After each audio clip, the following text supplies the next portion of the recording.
Well, hello, DCO Nation. Welcome to Dead Calm Outdoors Radio.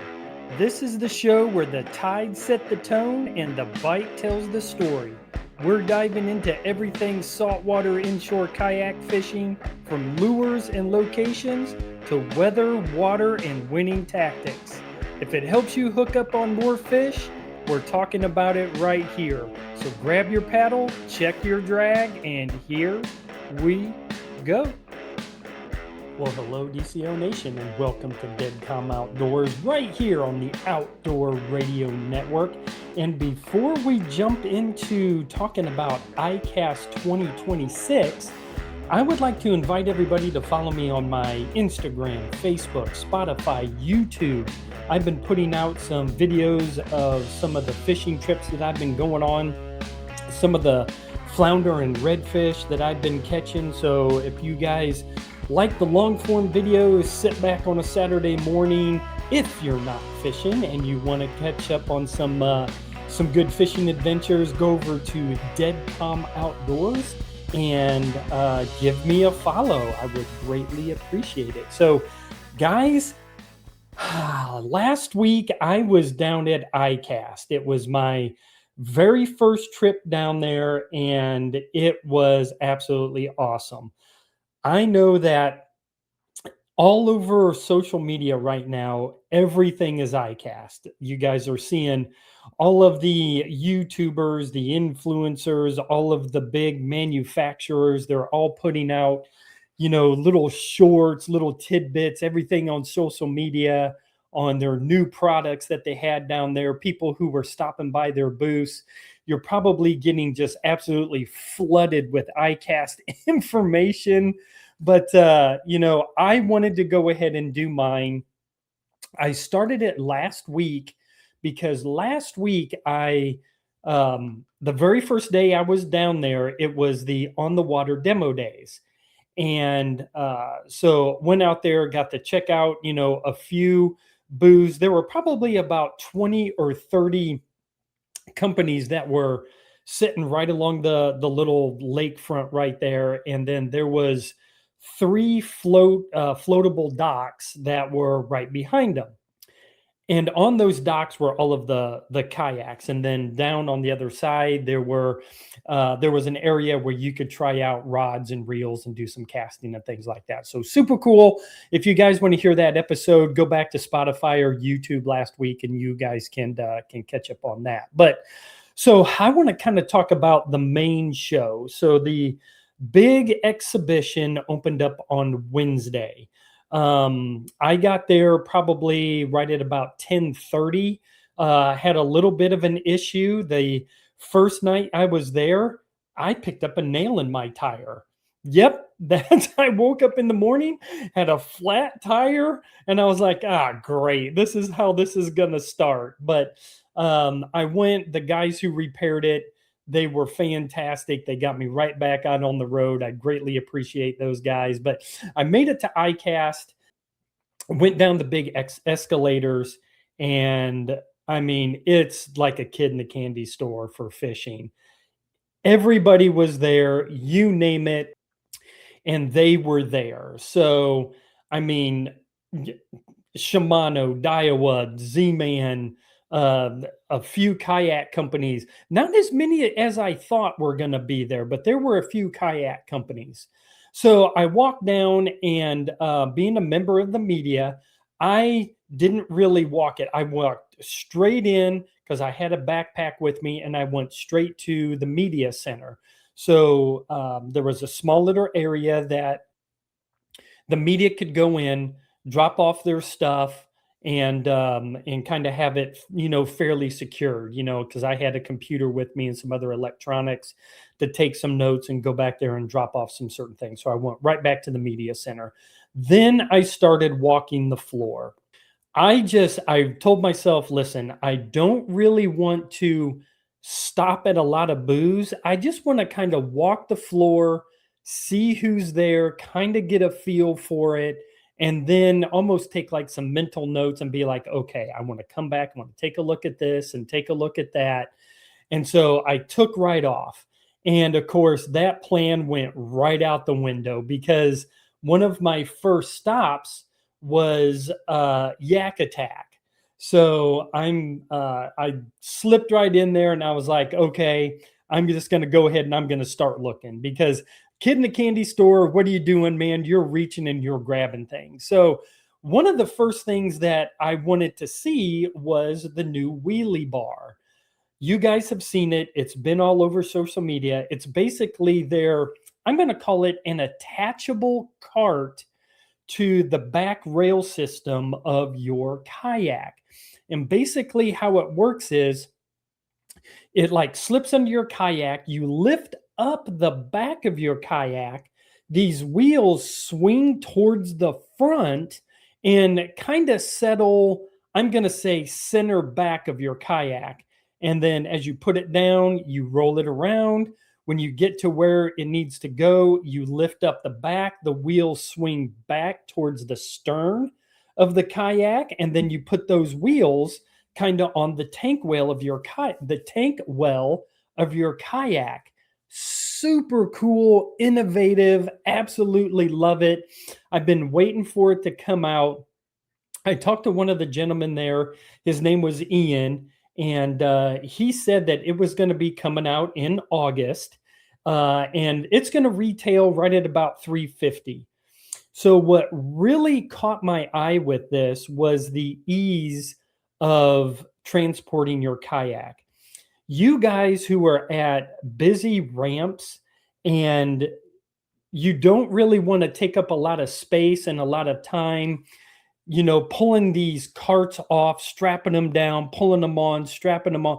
This wheelie bar, you can just lift up, slip it in, slip your kayak in, lift it up, and you are gone on the water. There are several ramps in the Charleston area that this thing is going to work out great, especially on the weekends. You guys know how busy it is. I don't like to hold up these boats. I like to try to get in and get out of the way. So this wheelie bar is really going to be right up my alley. So guys, go and check that out. If you haven't seen it yet, go over to Yak Attack and check out the wheelie bar. Again, it's going to come out in August. Price point is about $350. The second thing that they were pointing out was a small little waterproof box. This thing was probably only about 9 inches in length, 9 or 10 inches by maybe 6 inches, just a small little waterproof box. Super cool, man. I mean, lined out, you could put your phone in it, wallet, of course, anything that you want to keep waterproof. It was sealed all the way around. It latched down very tight. So check out the new waterproof box also. So again, I kind of jumped out, still moving around the showroom floor, came across another company, and it was Optic Nerve Eyewear, sunglasses, polarized sunglasses. Now, just to back up a second, the night before, the media got first look at the new product showcase. So we got to go in this little section that had all of the new products displayed, and the media got to vote on all of the new products for like best in show and all that kind of stuff. So, but these sunglasses actually caught my eye in the new product showcase. So as I was walking around, fast forward back again, as I was walking around, I came around a corner and I saw them, I saw their booth, and I stopped and I took a double take, and I was like, wait a minute, these are the sunglasses I was looking at. And I'm going to hold them up for you. I got a pair right here. These are the Kato model. And what really kind of, and again, you're going to hear me say, catch my eye, or really kind of stuck in my mind, was they're calling it their hydro glare technology. So what that means is the polarization, boy, that's difficult to say, is actually sandwiched in between two hard surfaces. The salt water and the sweat that gets on the outside of your lenses, when you wipe them off during the day, you don't scratch the polarized lens part. It's actually sandwiched in between there. You guys who have polarized glasses, usually it's on the very outside. And being a saltwater fisherman, saltwater kills polarized glasses. And after a while, they get scratched. You can see where they come off. You can't use them anymore. I throw mine away. This is what you need. Protect the polarization and your glasses.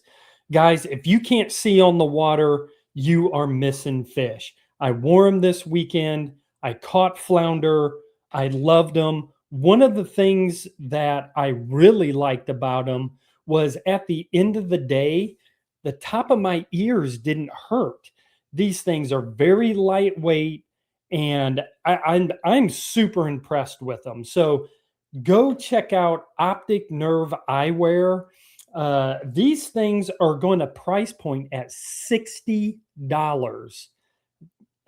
Again, you're not paying the big high dollar sunglass prices, the 200, 250 for a lot of those big name brands. I've got a pair of those big name brands, and $60 for these to have the hydro glare technology, it's almost a no-brainer for me, guys. It's a no-brainer. I love them. Go check them out. It is worth it. It really is. So I kept moving on. We're getting ready to come up to the end of the first segment, but I want to kind of touch on just a couple more little small things. Man, I don't know. Where do I even start? I've only got about a minute left. So before I jump into another product, I'm going to kind of move to another little tangent and tell you about some of the people that I saw. You name the professional fishermen, they were there. I saw Mike Iaconelli. Oh my gosh. I saw Bill Dance was walking around. Roland Martin was walking around. Kevin Browning. Man, it was just, I mean, the who's who of everybody was walking around. Influencers, your big YouTubers were there. Chad Hoover was there. Wendell Fishing, Darren Wendell was there. I mean, everybody was there.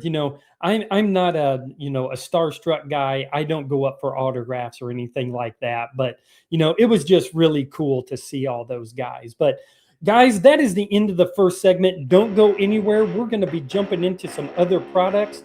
I'm going to be looking at Hobie, Fish Techie, some stuff from Z-Man. So guys, don't go anywhere. You're listening to Dead Calm Outdoors right here on the Outdoor Radio Network.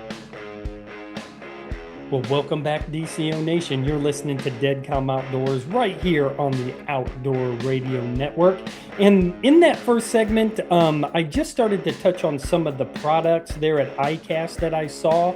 And right at the end of that segment, I only had like a minute to fill. So I just kind of, mentioned a few of the professional anglers and some of the influencers that I didn't meet. I just kind of walked by. I saw one of the gentlemen that I didn't mention was Andrew Gagliardi. Excuse me.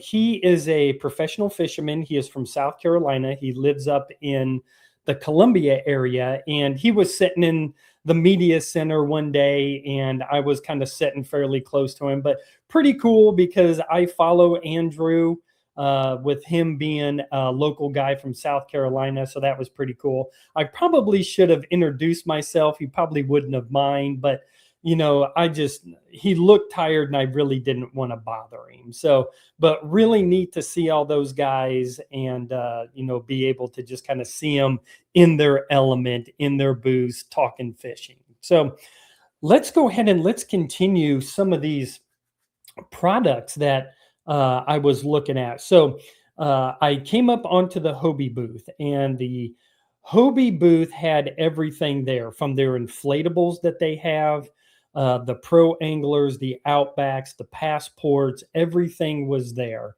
I got to talk to a gentleman. His name was Pete. And so, I was like, hey, Pete, how was everything going? Just kind of, just some real small talk. And one of the things that he was talking about is, we are so glad that we moved the manufacturing back to the United States. They're being manufactured in Missouri. And he did mention that they are working through their warranty issues. Everybody knows what their warranty issues are, but they are working through them, and they are making sure that their customers are happy. They are doing it the right way. So very happy to hear that about Hobie. So I asked him about, is Hobie going to be sold out of Bass Pro? And he said, yes, some of their lower models, Hobie models, are going to be sold at Bass Pro. So, like the Passport is going to be sold there. I want to say the Passport may retail at about $1,700, but the lower models will be sold at Bass Pro. The upper end stuff will be at their authorized dealers. Okay. So, around the country, that's where you can get a lot of their stuff, or online order that. So, as I was standing there, there was one kayak that I kept looking at, and I just kept, my eye just kept being drawn over to it. And it was the PA 12, the Pro Angler 12, the 12 footer. And I tell you what, guys, I was super impressed with this. It is a 12-foot Pro Angler with all of the bells and whistles of the 14 footer. And with me being a 55-year-old guy, my first question to Pete was, how much does this thing weigh when it's fully rigged out? Minus a motor, none of the extra stuff. If I just went and bought the Hobie PA 12, how much does it weigh? And he said 110 pounds. And I was like, that is so cool, because with being a saltwater kayak guy, this is what I live for. Something to throw up into the bed of my truck, be able to get in, get out, drag it across the ramp, and get into the water very quickly. I don't want to start pulling a trailer. If I get a trailer, I'm going to get a boat. I don't want to do it. That's my personal preference. You guys that have kayaks on trailers, my dad has his kayak on a trailer. He loves it. That's great. That's not my thing. Now, maybe as I get older, I may end up getting a trailer, but as of right now, I don't want one. So this Hobie PA 12 has everything, and I want to kind of go over it. I took a few notes, but again, fully rigged out, it was 110 pounds. It comes with the Mirage 180 drive, with the turbo fins, the kick up fins. So if you hit something, the fins kick up. So it comes with the great 180 drive. It has all of the mounts for a bow and stern motor, just like the PA 14. It's got a Guardian retractable transducer shield. What does that mean? So, right underneath the seat, you can mount your transducer to basically this plate. And if you're watching the video on either Spotify or YouTube, I'm kind of demonstrating with my hand. So there's a plate that you mount the transducer to, and it hangs down just a little bit below the bottom of the kayak. And if you start to go over anything very shallow, if you think you're going to hit a log, tree, whatever, you can actually retract this thing up into the hull to protect your transducer instead of it hanging down and maybe getting tore off or damaged or whatever. It retracts up into the hull. Super, super cool. It also has horizontal rod storage all the way up into the bow. So on the right hand side of the kayak, you can put your reels. It's right behind your seat. It's got a little place for the butt section of your rod. And then the rod tip actually goes into these tubes up into the hull, and it'll accommodate a 7-foot rod. So again, really nice, especially I love to dock fish. And instead of having rods sticking straight up, I can put these things down into the hull, get underneath docks without the worry of my rods hitting or getting snapped off going underneath the docks. It also has the Vantage seat with the BOA lumbar support. He showed me how it is completely adjustable. There's a height adjustment up and down. There's two heights. And then there's a forward, backwards. The seat kind of tilts front and backwards. I mean, super, super cool. This kayak retails at $4,600. So I think it's totally worth it. It looked absolutely incredible. Again, shrunk down version of the PA14. If you guys are looking at a Hobie, but you're thinking, hey, the 14 is too big for me, check out the 12. I am totally enamored with this PA12. Okay. Now, the cart doesn't come with it. If you want the scupper hole cart, it's another couple $100. So, all in with the cart and everything, you're talking $5,000. Okay. So, go over there, check that out if you guys are in the market for a PA12. The next booth that caught my eye was something called Fish Techie.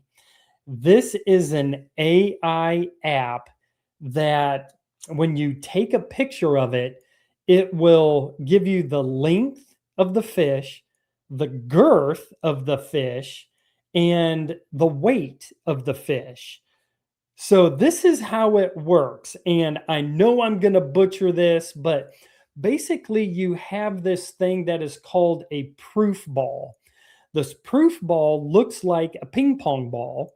And this is what the AI basically reads. And it's on a keychain. You put it on your finger and you hold it with the fish. So when you're holding your fish up, getting ready to take your picture, the proof ball is right there. And the software, the AI technology, and that proof ball reads the dimensions of that fish and then logs it. Yeah, super cool. That's really innovative. They've been out on the market for a little while. You can buy them at fishtechie.com. You can go onto Amazon and buy it. You have to download the software, but you need to buy that proof ball, and that has to be in the picture. So again, I took a few notes, and one of the cool things is when you take the picture, it gets logged into what they call the smart log. So it will track all of your catches, where you caught it, weather conditions, and so again, it has an automatic log right there. A second feature or an option for those of you who are into conservation, citizen science is offered an option with Fish Techie. So as you take that photo and that data is transferred to citizen science, where that data is now relayed to universities, departments of natural resources, people who are tracking fish populations, and conservation methods. So all of that gets tracked on, and it's all in real time. So again, super innovative, really cool. It may take place of using a bump board taking pictures for tournaments. They do run their own tournaments, but no major kayak series are using Fish Techie at this point. I don't know if they will or not. I think they've been in some discussions with them, but as of right now, they're not. But you can set up tournaments with your buddies and do it because it's all online and it's AI and it's through an app. So check that out. Super, super cool. Z-Man. Two things. The Z-Man Mud Stud. It is the closest thing that I have seen that looks like a mud minnow, hands down. When I saw this thing, again, it was in the new product showcase, and I said, guys, and it looks like a mud minnow. The color that they had in the showcase, you could lay a mud minnow next to it, and you probably wouldn't know. You could take a picture of it, and you wouldn't know which is which. So this thing is the most realistic mud minnow on the market. They have two sizes with the mud stud.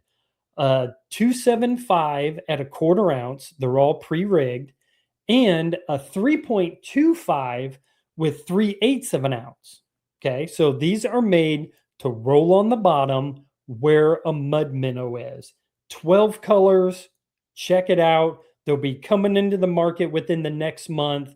I don't know what they're going to retail out, but definitely something if you're a saltwater fisherman and there are mud minnows in your creeks and estuaries, go and check this out. The second thing is the flats class jig heads. Z-Man and Captain C.A. Richardson collaborated on the jig head design. Couple of things. One, it's a beefier hook, and you can tell by looking at it, it's a beefy hook. It's a short shanked. You'll be able to set the hook and get that deep penetration. Yeah, I'm probably going to end up picking up a couple of packs and check these things out. Again, like 12, 14 different colors. They were all lined up. I really didn't count them all, but a ton of different colors to be able to match whatever soft plastics. And the hook eye is at a 30-degree angle so that when you tie it on and you swim it, it doesn't have that upward swimming motion with like a 90-degree eye. The 30-degree eye, when you pull it through the water profile, will have it swim more at a more straight or horizontal presentation, which is what you want when you're swimming any type of a paddle tail. So perfect. Guys, there is a ton more that I have, but we are out of time. That second segment flew by. I'll probably look and talk about a few more of these next week because there's some reels that I never got to. Florida Fishing Products, the Ranger 70, the Voyex Mosa kayak I want to talk about. So guys, I'll probably hit those next week, but I appreciate you guys stopping by, listening to us, and remember, conservation starts with you. Release a fish for someone else to enjoy, and you're listening to Dead Come Outdoors right here on the Outdoor Radio Network.